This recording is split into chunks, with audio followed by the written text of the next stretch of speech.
Jacksonville. A child was born who couldn't sit still. 86 years later with no regret. You know that man can't sit still yet. The Great Depression couldn't get him down. He worked for his dad's store in town, collecting money in small amounts for poor whites and blacks in their furniture accounts. Stetson Kennedy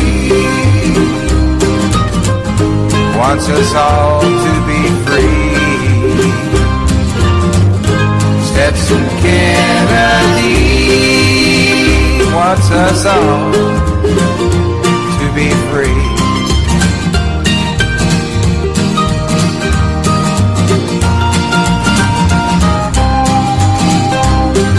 As he'd collect, he'd talk to folks. He'd hear legends, tales, songs, and jokes. Now this fine treasure he'd record and write. He was colorblind, didn't see black and white. Writer's project for the WPA.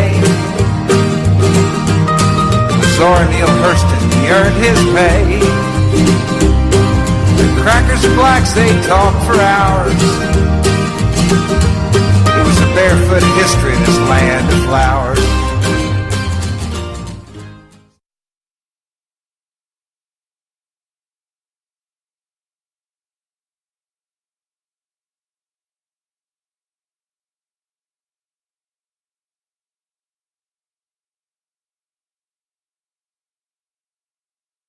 This is the week that was on the 21st of October 2017 from WBRN Radio in Boston and on the Boston Red Network.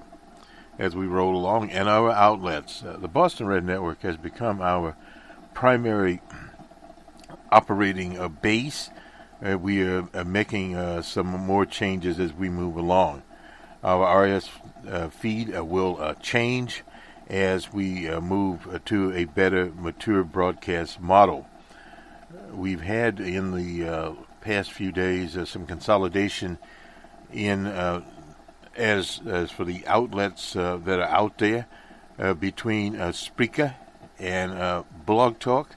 Spreaker has taken over Blog Talk, and they are at the beginning of various machinations. They've enlisted the Amazon franchise and their sound-activated speaker system, so now we are on it, and you can use, I believe this is Echo. There are two, maybe it's Alex. There are two of them out there. Google has a complete line also, and as a Google developer, we are looking forward to that particular platform. So in other words, there are many platforms out there. There is a lot of consolidation looking around. We noticed that NPR's TED Talks are now on Spreaker, or at least some of them. It appears that some, of course, as H was saying, are a bit outdated, but nonetheless it is a start.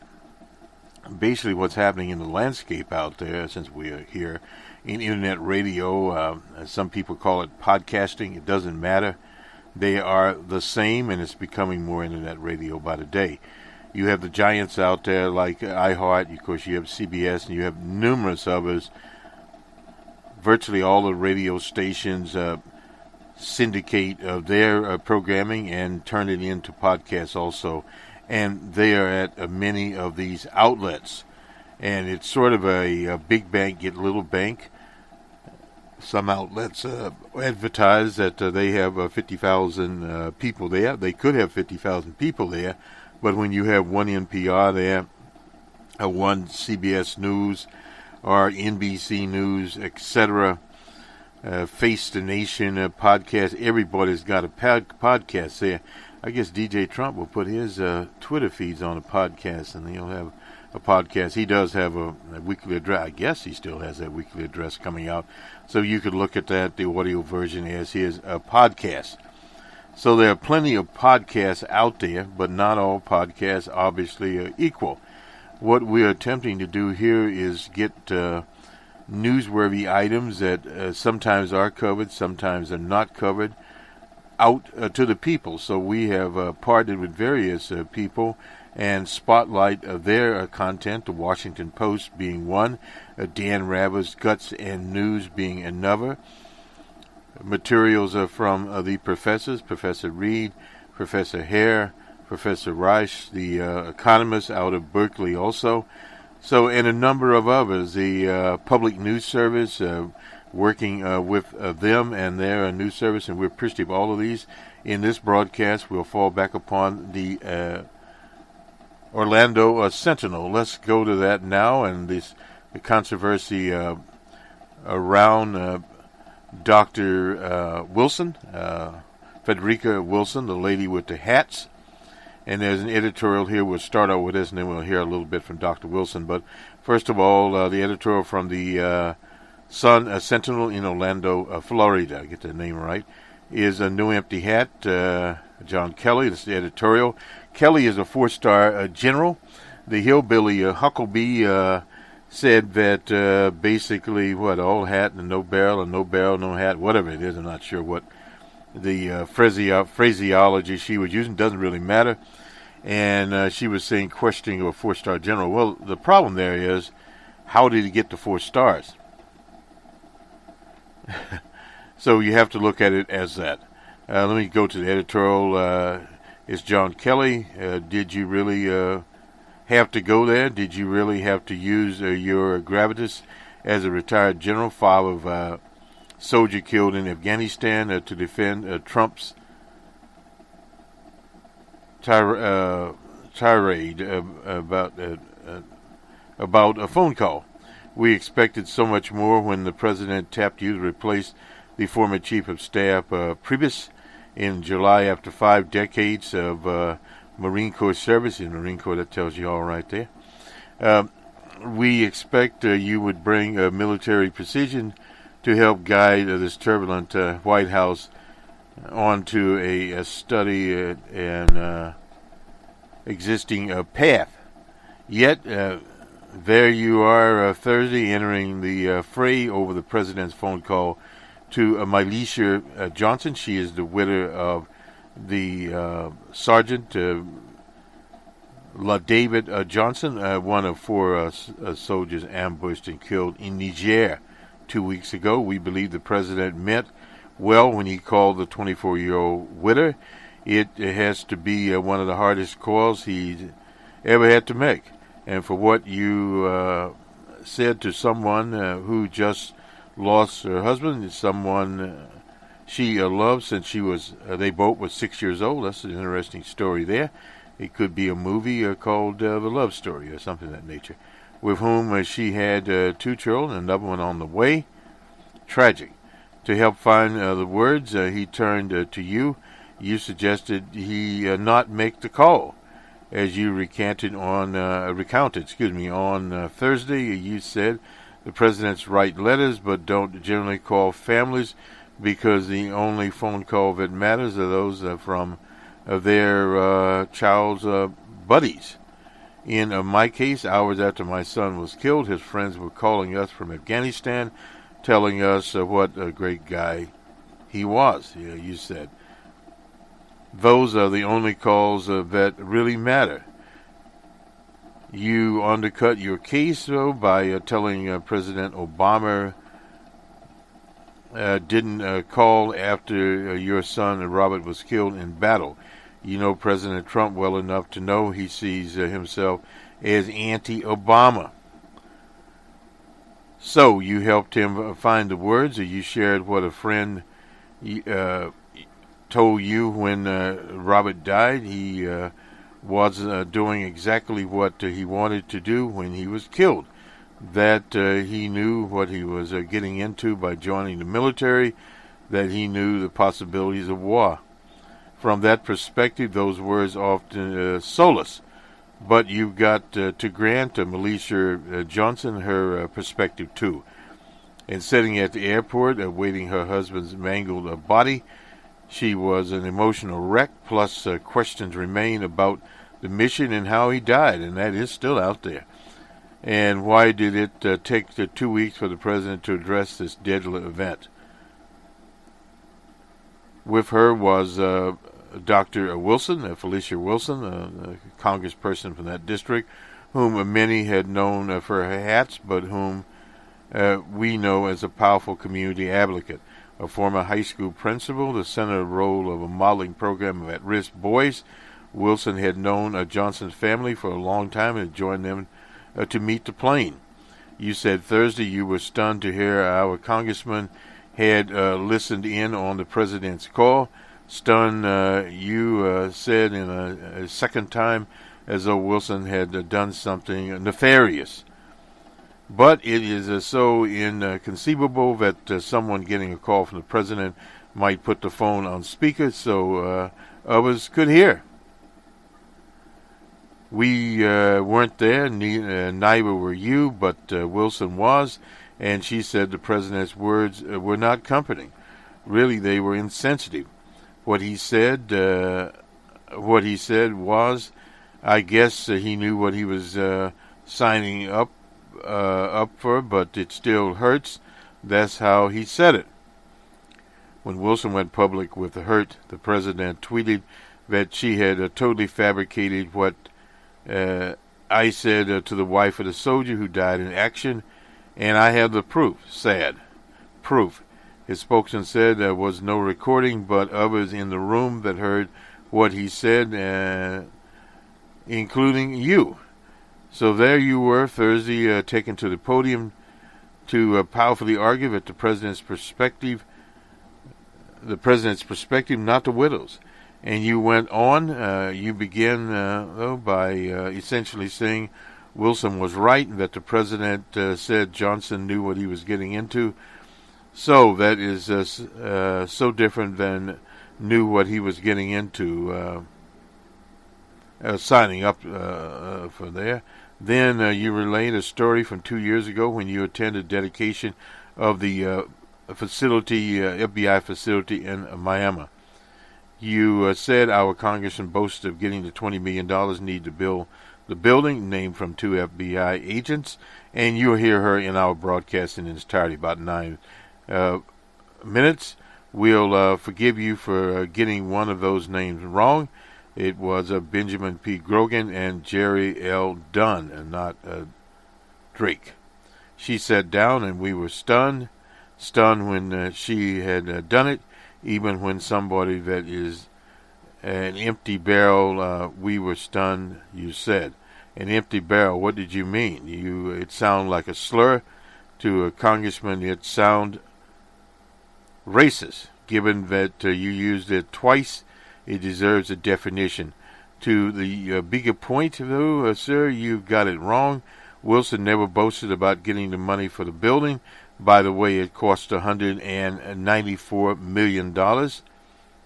The video, as the Sun Sentinel video of the occasion shows, Wilson took to the podium. She told a story about people on both sides of the aisle working together to quickly pass a bill to name the building after Grogan and Dove. She lauded Republicans and Democrats alike, and you'll hear that, for making it happen in 4 weeks, just in time for the dedication ceremony. She also noted most of the men and women in law enforcement leave their homes for work, knowing that there's a possibility they may not return. Then she asked those in law enforcement to stand up, but that is in the video. The video, many people in the audience rising to their feet. Did you stand? Or do you remember? Wilson ended by asking everyone to repeat after her the FBI's sacred motto: fraternity, bravery, and integrity. It's hopeful of a speech about people working to honor our fallen agents. For this, you called her an empty barrel. As we said, Mr. Kelly, we expect much of you. Now, on behalf of our congressman, we expect an apology. That is from the editorial board of the Sun Sentinel. Rosemary O'Hara is the editorial page editor there. And let's just hear, I think this is where we hear a little bit of this. Let me just make sure. Oh, no, this is not it. Sorry about that. Let me get to the right one here. Oh, no, wait a minute. Here we go. Legislation to name the building. Although nothing will bring back these brave agents, I am proud to support Ms. Wilson's important bill to name the FBI's new South Florida field office for them. It is just one way, Mr. Speaker, in which we can honor their service and their sacrifice.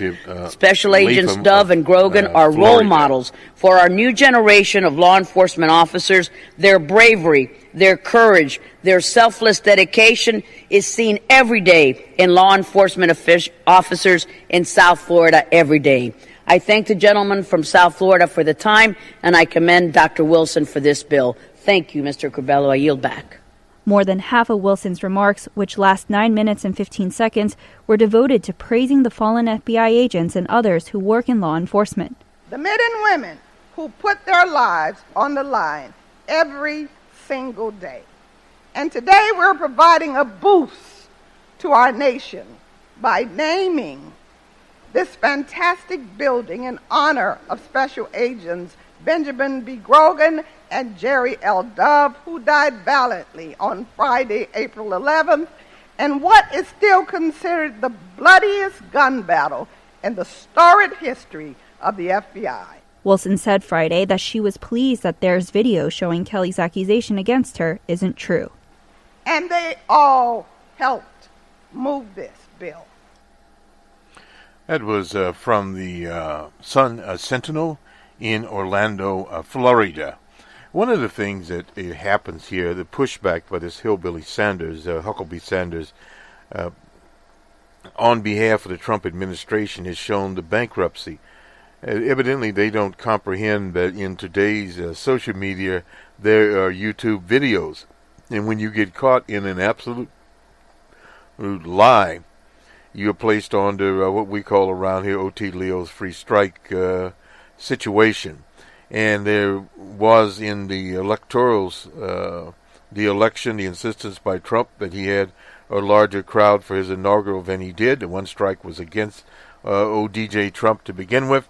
Then his second strike there, insisting other kinds of things going on with voter fraud, and then moving on with these Latino rapists. And now the third strike is this. He has struck out. And one has to understand that Huckabee Sanders has no credibility now. She needs to resign. General Kelly and his 4 or 5 stars, or how many stars? I thought he was 4 stars. Anyway, 5, 4, or whatever, was in the military for 40 years. And he never won a war. So now the question is how he got the stars. I don't know how he got the stars, and he'd have to answer that question himself. But unfortunately for General Kelly, he was thrown under the bus.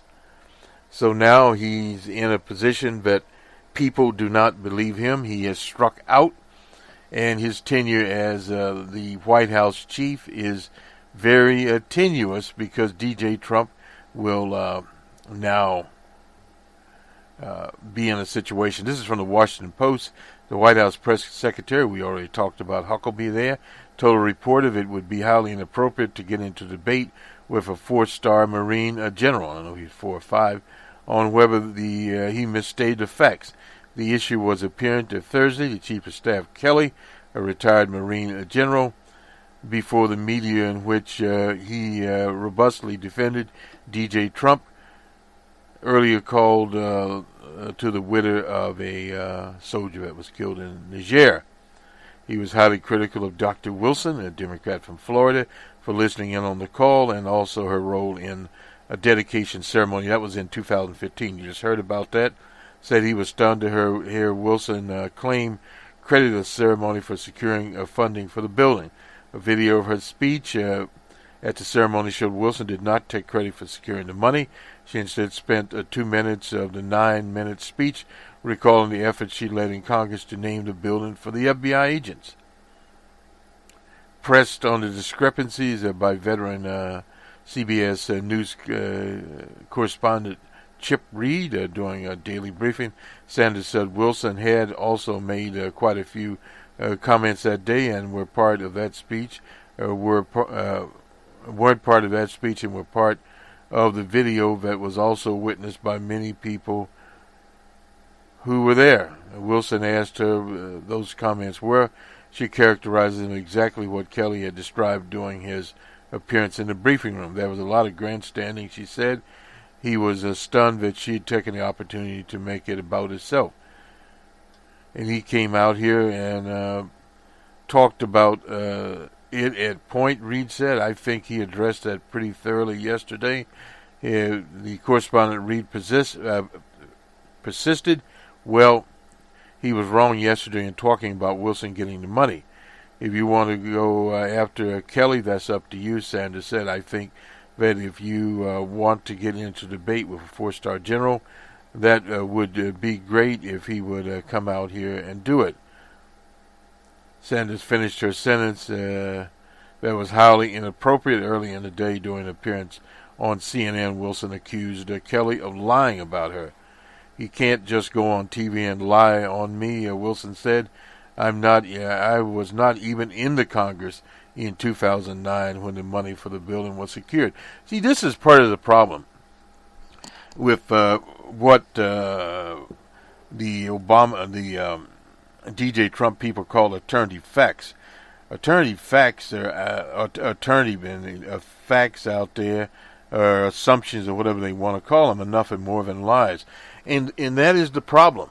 You tell one lie, people look over it. You tell two lies, people look at you with a disbelieving eye. And the third time, they just quit believing what you say.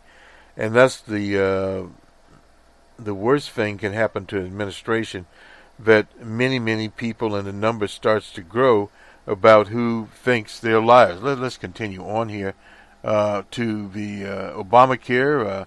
Enrollment may lock me, and then this is from also the Washington Post. Amy Goldstein means Americans with insurance through the Affordable Care Act could find themselves locked into plans they do not want for the coming year because of DJ Trump's schedule for enrollment season that starts in less than 2 weeks.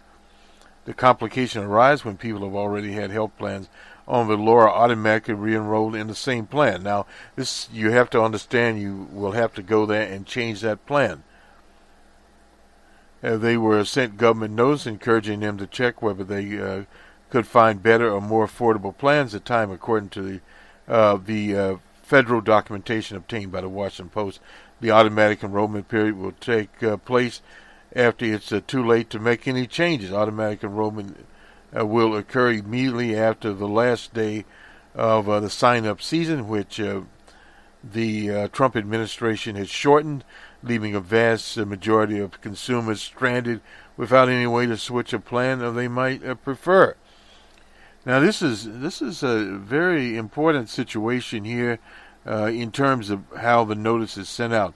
The inability to particularly problematically at a moment, the healthcare specialists say, is problematic.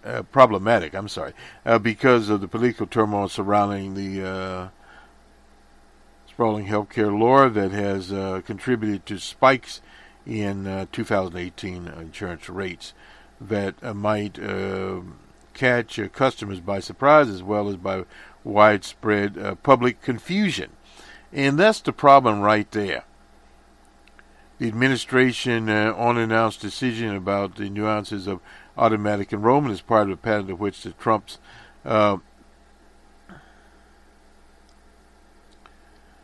antipathy for Obamacare. He erroneously termed an insurance exchange dead, and has filled into a series of actions and inactions that could suppress the number of people who receive coverage in the marketplace. Now, this is very important here. The sign-up period, it runs from the 1st of November to the 15th of December.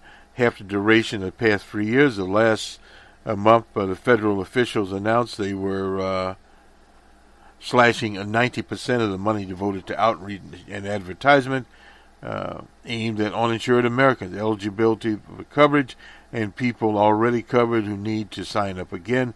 At the same time, funding for enrollment helpers, known as navigators, has been curtailed about 40%. So it's only 60% of those people out there Last week, it took 2 dramatic steps that are likely to weaken the marketplace.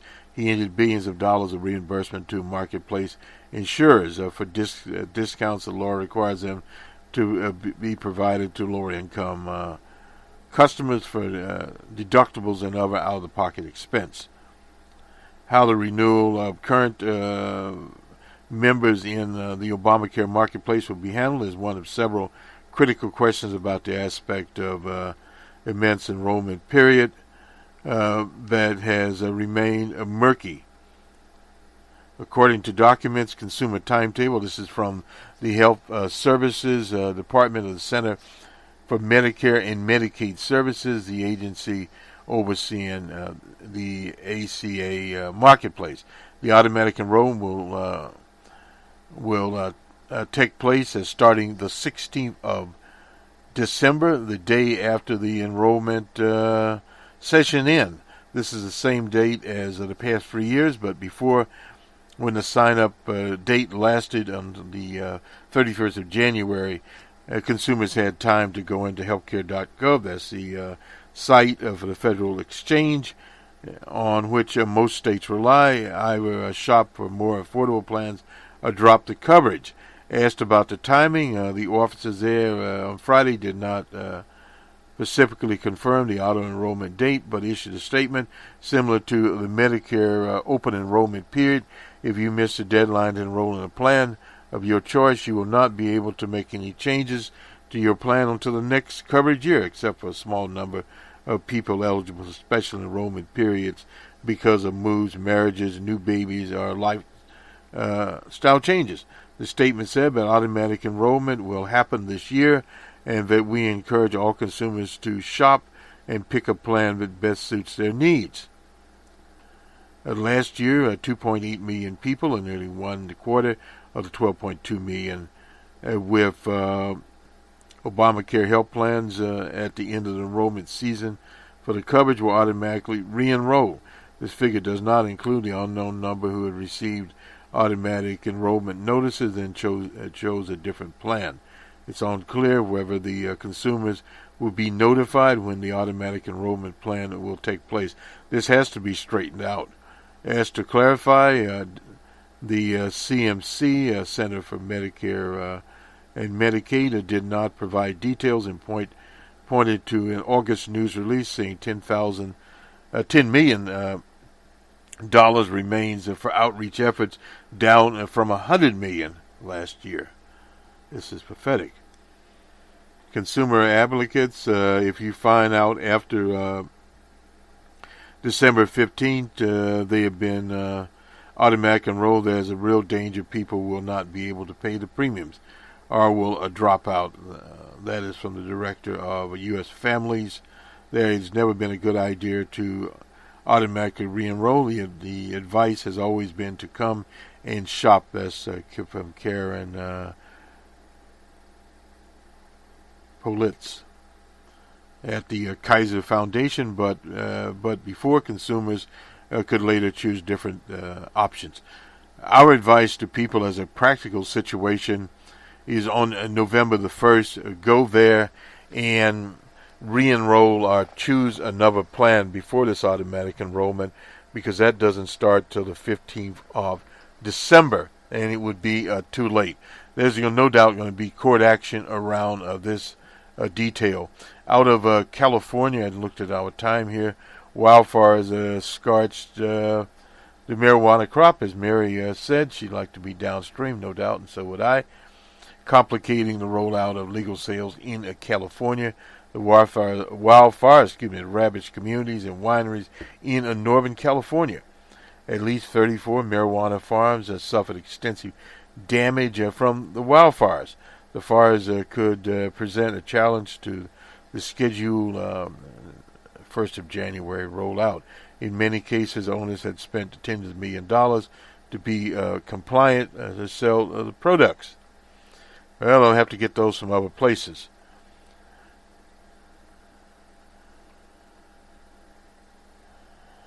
Cannabis business are not eligible for any type of federal disaster care.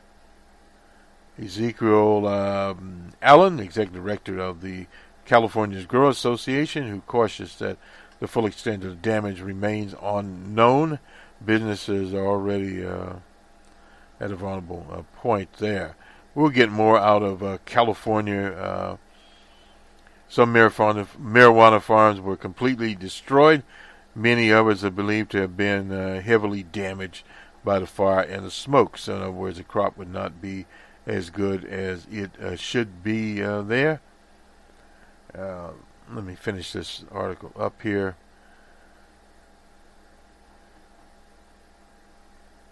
Various owners, one from Redwood Valley, did something very out of character. She left her cell phone at a friend's house.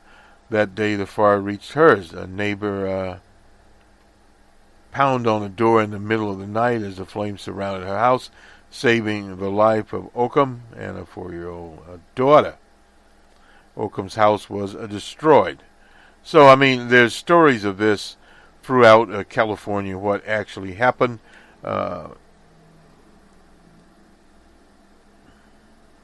And various other people. Sandra Snyder, a grower in Potters Valley, California, said she'd spent $20,000 on consultants, attorneys, and fees trying to come into compliance for sales.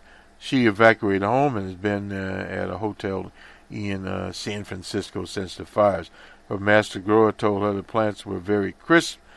Half the crop was destroyed early this year due to rustic mites, and now she thinks much of the other half will be lost to fire. Some was harvested. She hoped will allow her to break even. So that is a continuous story out of California. And lastly, here we'll go to Uncle Carl Rove. Sitting on Mary Maddox's back porch, which flooded 22 inches of water. Hurricane Harvey. It was 2 months ago. Is a lady of the night plant from Puerto Rico. And anyway, Maddox is 70 years old. The person it really made me mad, she said, who accused the Trump administration of trying to pit those in the mainland against Puerto Rico. She continues, problematic, but you need to handle it. You should be upset. Really, I don't think so. Sitting back, they are taking money. They are taking a little on the table. He's trying to wake them up and do their job. This is just crazy. The divide in Maddox's household is one playing out across the nation as those who voted for the president debate how much support the federal government should give to Puerto Rico, a U.S. territory without a voting member in Congress. Some support the president, like Fred Maddox, agree with Trump that Puerto Rico's infrastructure was frail. Well, so what? A survey released by the Kaiser Family Foundation found that a majority of Americans believe the federal government has been too slow to respond. There's no doubt about that. And let me finish this up here. No mercy. Later in the day, Hogg and his wife said in their garage workshop they were debating whether the government role, where it started and ended. Patty Hogg, a good name for them, tried to figure out where exactly she stands. She worries about the ever-growing national debt. A joke when the Republicans want to pass their tax cuts, will throw their nation into more indebtedness. Both are longtime Republicans, although lately they consider themselves first and foremost Trumpsters. Hogue described the meeting. The president and his wife gave her a big hug. Oh boy. Anyway, the couple agrees that the president needs to move more carefully with what he says on Twitter. David Hogue, a retired electrical engineer, so he's not a dummy, worked for NASA, he worked for the government, and said that Puerto Rico's lack of responsibility is not an emergency on my part. The same goes for Texans without flood insurance. Well, some people in Texas can't afford flood insurance. Patty Hogue and one friend at the Baptist church, a retired singer woman, didn't have flood insurance when her two-story townhouse flooded. That FEMA quickly provided her with some money. I'm glad they did that. They made me feel good. That was some Patty Hogue. she's certainly not destitute, but I'm just really glad that they did that. If my tax dollars at work, she came to her husband's defense. He's really not as hard-hearted as he sounds. He's just very glad when you learn they had given her the money. The Maddoxes who lived on the cul-de-sac there from the Hogs were away from home when Trump visited. Well, they were good. Both couples are Catholics, longtime Republicans, and remember a time when they disagreed about politics, like they do now. Mary Maddox had hit the point where she believes Trump needs to be impeached and replaced with someone who will unite the country. Well, that's a good idea there. Fred Maddox, who is retired from inspecting commercial airline planes, said he doesn't agree with many of Trump's things flippantly. Trump flippantly says he still believes the president and would vote for him again. Well, that just tells you where that story ended up. Let's go to Uncle Carl Robe and we'll finish this up. Incidentally, today or later today will be a game 7 of the American League series between Houston and the Yankees. Houston won last night's game. They're in Houston, Texas. This is Uncle Carl writing in the Wall Street Journal on the 19th of October, 2017. Steve Bannon, the failed presidential advisor and alt-right sympathizer, has declared a war on incumbent Republicans, particularly Senator McConnell, from his perch at Burt Baier. Bannon is bowing to defeat office holders who back McConnell as majority leader, and who want to sign on to the populist agenda of Bannon. First, the House of candidates. Bannon has blessed his former Michael Grimm, who was forced to resign his seat in New York in 2015 after pleading guilty to tax fraud. Recent releases after 7 months in a federal pen. Grimm will challenge his successor, Donovan. Presumably Graham won't campaign in his orange jumpsuit. Oh boy.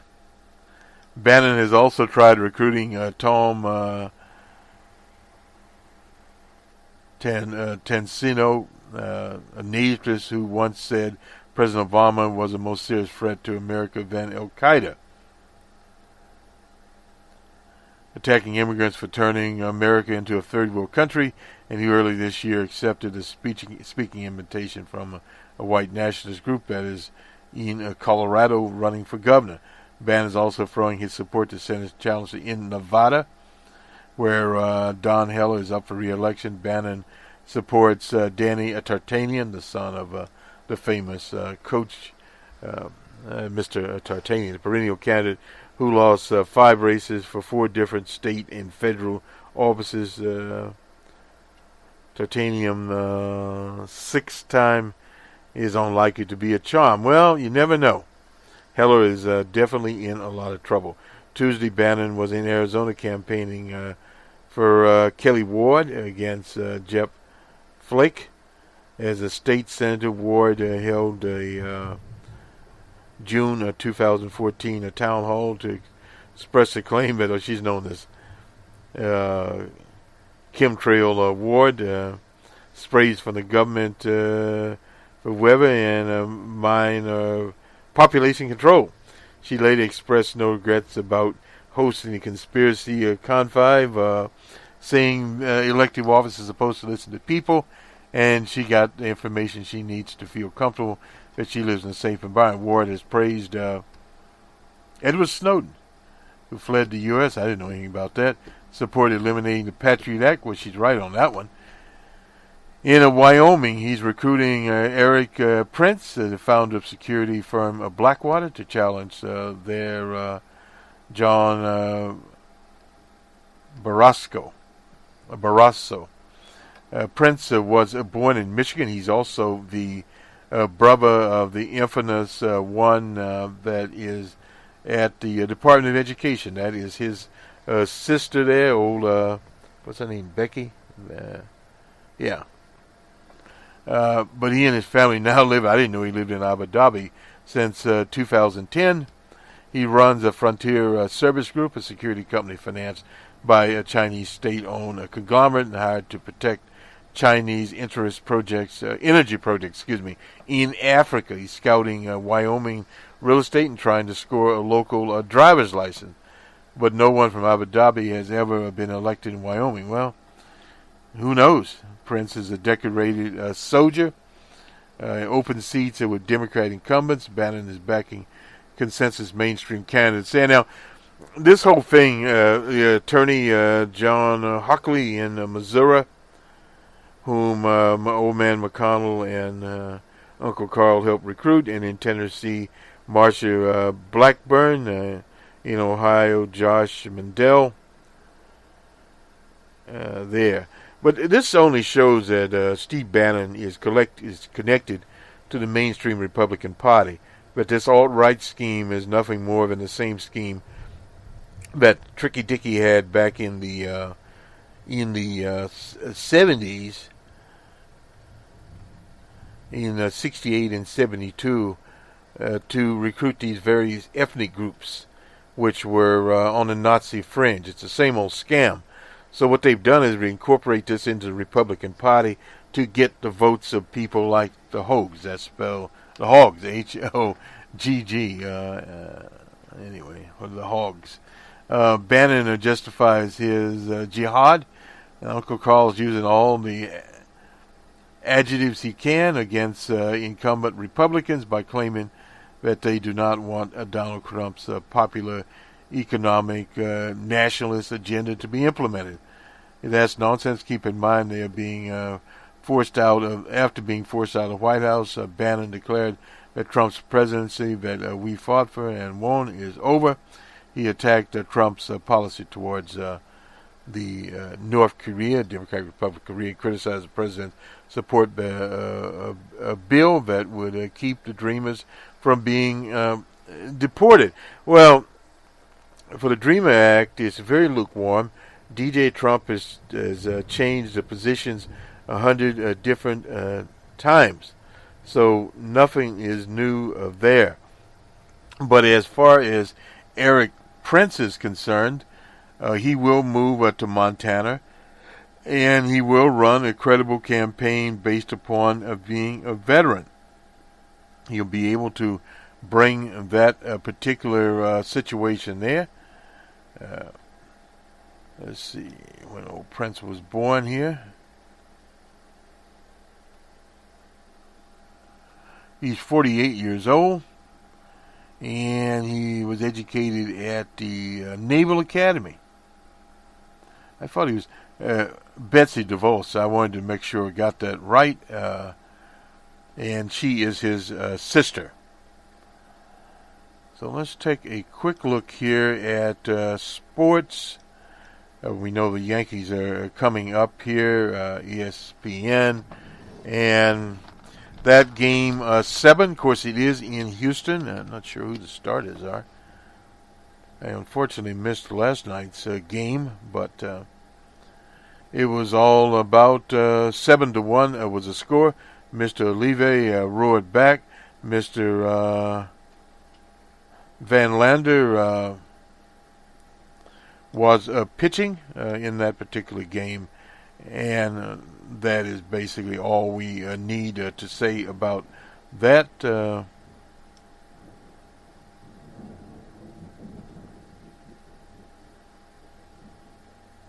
He's been, this is Jose Olive, he's been to the plate 13 times over a span of 3 games.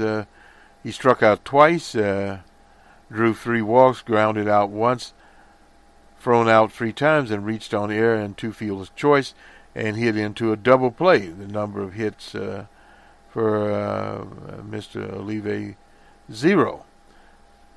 But, as they say, people do come back, and he came back in the American League Championship Series Olive was hardly the only Houston hitter who got muted by Yankee pitching, no doubt about that. But he is probably going to be chosen as the MVP. At least he has the batting title. Aaron Judge, had a one run. That was it was at Minute Maid Park. Interesting name there. And we'll see who will go to Los Angeles to pay the LA Dodgers. They are the champions of the National League.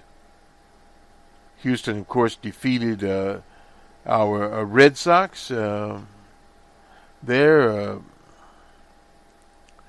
And it moved on, as one would say. To take on the Yankees were a surprise, but you know how it is. Sometimes surprises do make it out there. And this was one instance where they made it. The Yankees will meet the Yankees, the first American League Championship game. 7 since Tampa Bay outlasted the Red Sox. That was in 2008. None other than Joe Madden was the manager there for Tampa Bay. So we'll see how that all turns out.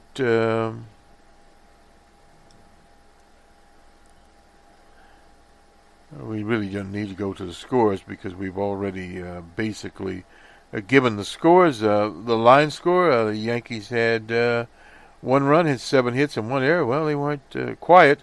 And Houston had 8 hits and no errors. And, of course, 7 runs. The loser was Cerveno. And, of course, Van Lander was the winner in that particular game. And we go to the playoff schedule. I believe, we'll have to just look at it.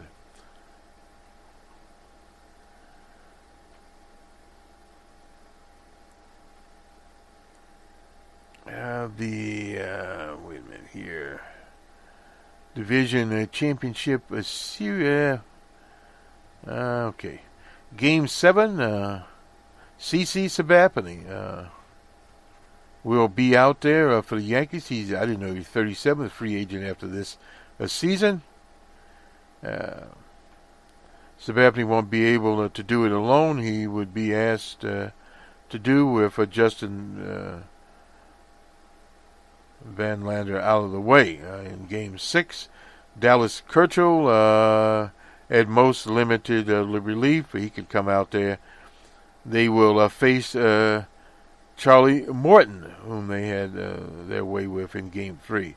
So they'll throw everybody they can at them. Gary Sanchez evidently was quiet too. Who should the Dodgers want to face in the World Series? A picture there of their manager, Dave Roberts. They would seem to be on the board with our content plan because during the National League Division Series against Arizona, they made quick work of the Cards. And since the home field advantage in the Fall Classic is now determined by the outcome record, the Dodgers hold the advantage and play beyond that. 3 routes for the Astros, reasons to root the bullpen. The Yankees bullpen is the most vicious in the game. Their rotation has been razor sharp this October. The Dodgers bullpen has been near perfect the postseason. If they face the Yankees, the best they can hope for is to negate the advantage the Yankees enjoy in this area against most teams. However, the Astros bullpen has struggled. They probably like to see the Astros. Velocity, of course, that is for Mr. Chapman, Mr. Betanzas, Mr. Severino, and Chad Green. There isn't a relationship between velocity and results. However, velocity helps. There's no doubt about that. The Dodgers have 3 players, which could be looked at as a good result from the elite in velocity. That is Chris Taylor, Mr. Enrique Hernandez, and Curtis Granderson, who's reached base 5 of 10 appearances. Yasiel Tui, stumble on him, and Joe Pedersen. I saw combined pitches anyway. 3 reasons to root for the Yankees. Lineup holes, no doubt about that. Justin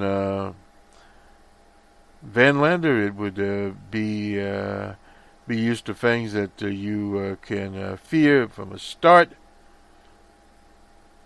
Vince Scully, in the year of his retirement, yet there would be something nostalgic for all baseball history. Needs as the first Yankees series since 1981. Scully isn't at the mic now. Vince Scully is not.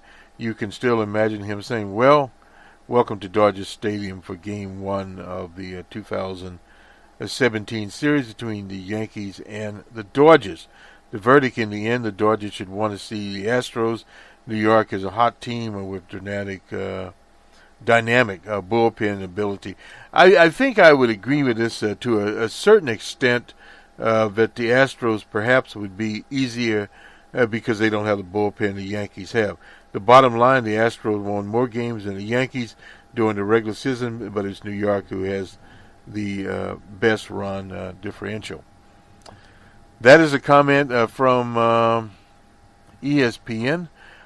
Of course, we look at it as a situation: who is going to win tonight's game? That will all determine it, and they are in Houston. I haven't looked at the line score yet to see, who the underdog is or who the underdog is not. Incidentally, at WBRN, we'll have a special World Series program coming up as we get set next week to start the World Series. Have a good weekend, everyone. We'll talk to you on the Monday morning quarterback, where we'll have the lineup for the World Series, and we should also have the special World Series program coming up here shortly. Perhaps it'll be this weekend.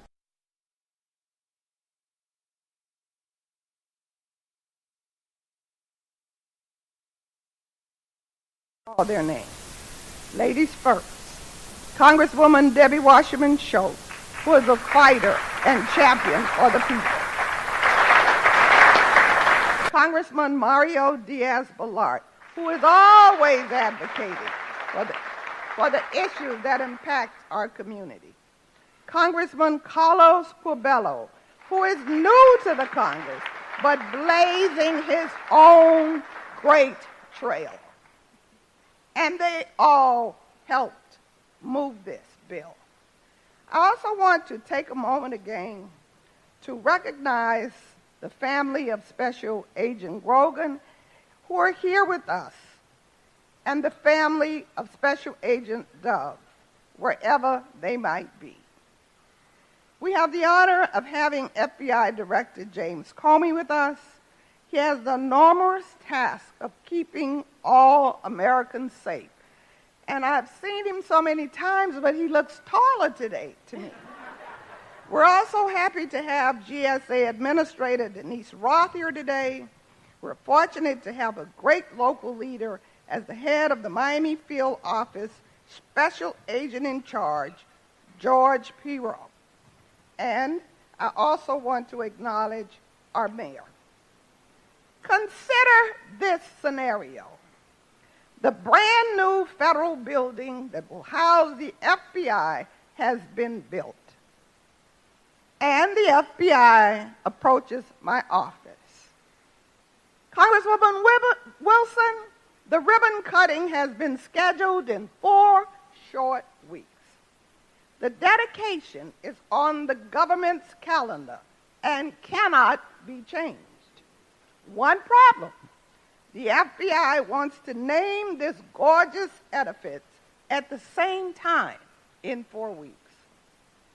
Everyone said that's impossible. It takes at least 8 months to a year to complete the process through the House, the Senate, and to the President's office. I said, I'm a school principal, and I said, excuse my French, oh, hell no. We're going to get this done. Immediately, I went to an attack mode. I went to the Speaker, Speaker Boehner, and I said, Mr. Speaker, I need your help. The FAI needs your help, and our country needs your help, and we have no time to waste. He went into attack mode, and in 2 days, pulled it out of committee, brought it to the floor for a vote. Representative Corbell and I presented it. We all voted, and I dashed it over to the Senate and put our senators on notice. Put it on your radar. Senator Nelson and Senator Rubio, who I believe have representatives here today. They hotlined it to the Senate floor in just 2 days. And guess what? The President signed the bill into law this past Tuesday, April 7th, 2015, with a bang, bang, bang.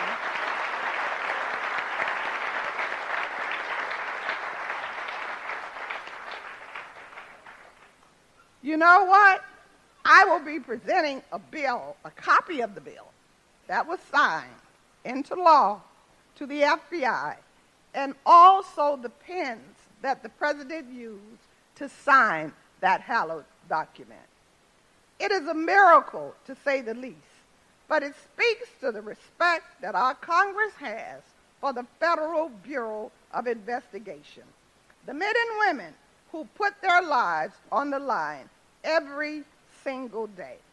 And today we're providing a boost to our nation by naming this fantastic building in honor of Special Agents Benjamin B. Grogan and Jerry L. Dove, who died valiantly on Friday, April 11th, in what is still considered the bloodiest gun battle in the storied history of the FBI.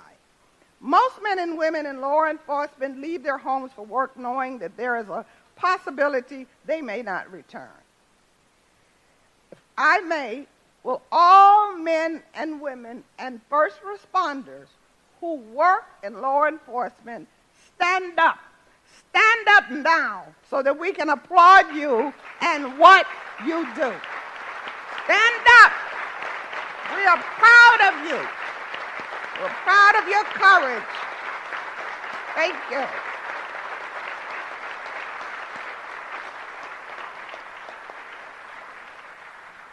I don't know if that was on the minds of the agents Grogan and Dove as they left their homes on April 11, 1986, but I do know it was an unusually breezy spring morning in South Florida. So eerily similar to today. And the actual anniversary is tomorrow. I do not know that Miami in the 1980s was plagued by crime and graphic violence. We all know that. This period has been chronicled in media reports and portrayed on the TV show Miami Vice and movies like Scarface. I know that Agent Grogan was a company man and was 1 year from retirement. His wife was also an employee of the FBI. I know that Agent Dove joined the Bureau after completing law school and was living his boyhood dream according to his family. I know that their bravery was the motivation for joining a team on that morning, a team that was tailing a vehicle with 2 suspects who were connected to a string of murders and violent bank robberies. The agents attempted to get the driver to pull over. They were cornered. A gun battle immediately ensued. There was a barrage of bullets. I can only imagine the frustrations of those agents, yet they battled on. In a desperate attempt to flee, the suspects tried to commandeer Grogan and Dove's vehicle. It is reported that the suspects shot both agents with a high-powered rifle at close range. Shortly after the suspects were themselves fatally shot by Agent Morales made a memorable statement about his role in that historic event. He said, "I just knew I was going to die, but I was going to do my very best to make sure that those suspects did not get away." When the smoke cleared, 2 agents lay dead and 5 were seriously injured. So today, it is our patriotic duty to lift up Special Agent Benjamin Grogan and Special Agent Jerry Dove from the street in South Florida and place their names and pictures high where the world will know that we are proud of their sacrifice, the sacrifice for our nation. It is only fitting that their names should be placed on the same mantle with the letters FBI, because Special Agents Grogan and Dove embody the sacred motto for which the agency has become known. Please repeat it after me. Fidelity, bravery, and integrity. God bless you, God bless the FBI, and God bless America. Thank you.